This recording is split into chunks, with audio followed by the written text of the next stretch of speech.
السلام علیکم ورحمۃ اللہ وبرکاتہ۔ یہ تحریر مجھے جو ہے نا بھیجی گئی ہے اور اس پر اوپر گفتگو کرنے کے لیے حکم کیا گیا ہے۔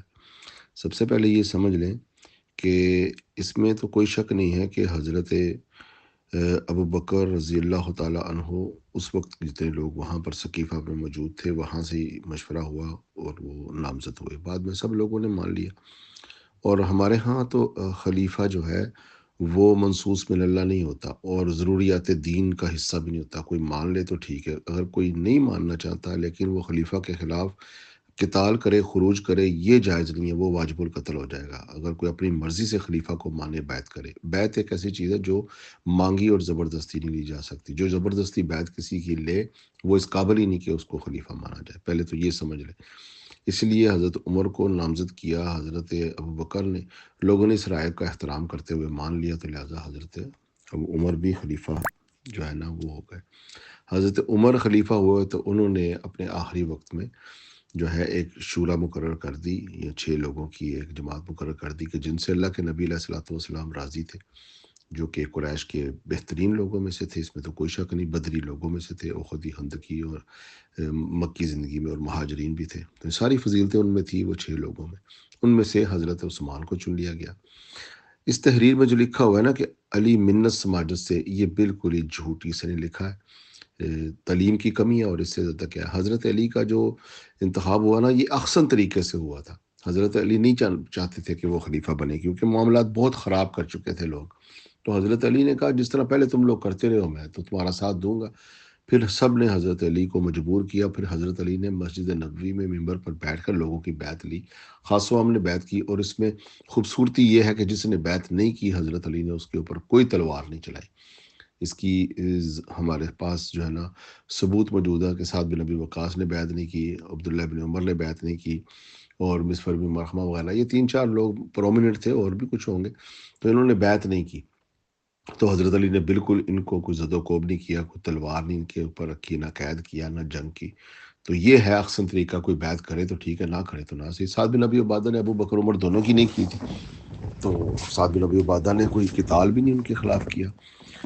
اس کے بعد یہ جو آگے آیا نا کہ معاویہ نے ظاہر ہے وہ تو اس قابل ہی نہیں تھا کہ اس کو حکومت ملے۔ معاویہ، مروان، یزید، یہ سارے کے سارے متغلب ہیں، متسلط ہیں، اور یہ کیسریت انہوں نے شروع کی ملوکیت کے بعد، تو لہٰذا یہ تو رشد و ہدایت سے ہی خارج تھے۔ آگے چل کر انہوں نے لکھا جی اللہ کے اذن سے منصوص من اللہ ہوگا مہدی، یہ بالکل جھوٹ ہے۔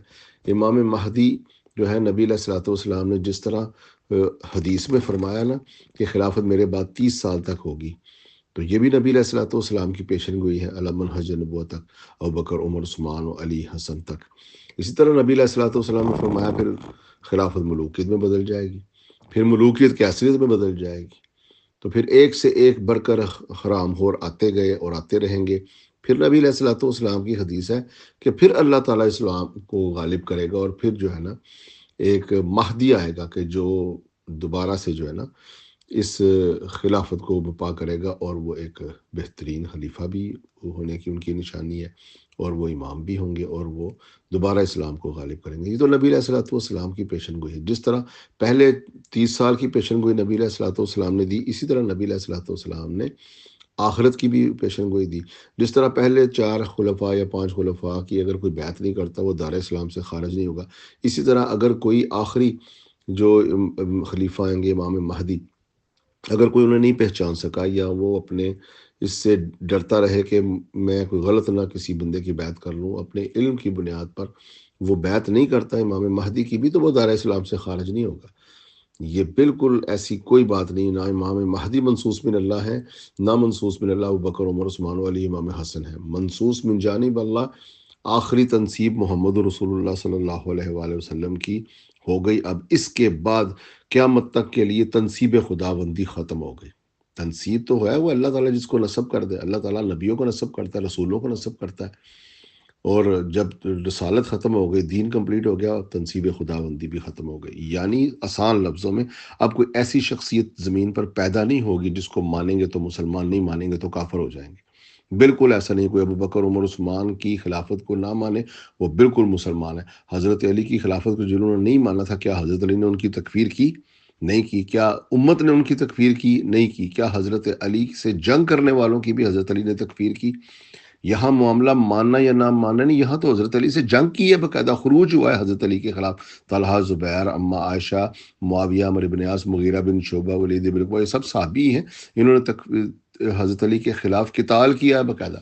تو حضرت علی نے کم سے کم، چلیں وہ مانتے یا نہ مانتے، حضرت علی پر تو فرض تھا نا کہ ان کو کم سے کم بتا تو دیتے قرآن اور حدیث کی روشنی میں، تو میرے ساتھ قتال کر کے یا میری بیعت نہ کر کے دارہ اسلام سے خارج ہو رہے۔ وہ چاہے کرتے یا نہ کرتے، حضرت علی نے بھی انہیں یہی کہا، اخوان فی الدین وہم بغوا علینا، وہ دین میں ہمارے بھائی ہیں لیکن انہوں نے ہمارے ساتھ بغا کیا ہے۔